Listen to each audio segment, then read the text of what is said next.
নমস্কার। বিশ্বকবি রবীন্দ্রনাথ ঠাকুরের লেখা আকাশ প্রদীপ।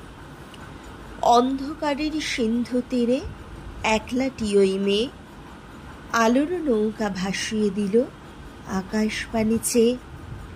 মাঝে তাহার স্বর্গে গেছে এই কথা সে জানে, ওই প্রদীপের খেয়াবে আসবে ঘরের পানে। পৃথিবীতে অসংখ্য লোক, অগণ্যতার পথ, অজানা দেশ কত আছে, অচেনা পর্বত।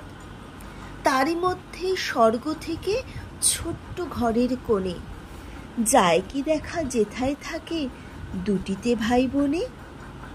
মাকে তাদের খুঁজে খুঁজে বেড়ায় অন্ধকারে, তারায় তারায় পথ হারিয়ে যায় শূন্যের পারে। মেয়ের হাতে একটি আলো জ্বালিয়ে দিল রেখে, সেই আলো মা নেবে চিনে অসীম দূরের থেকে।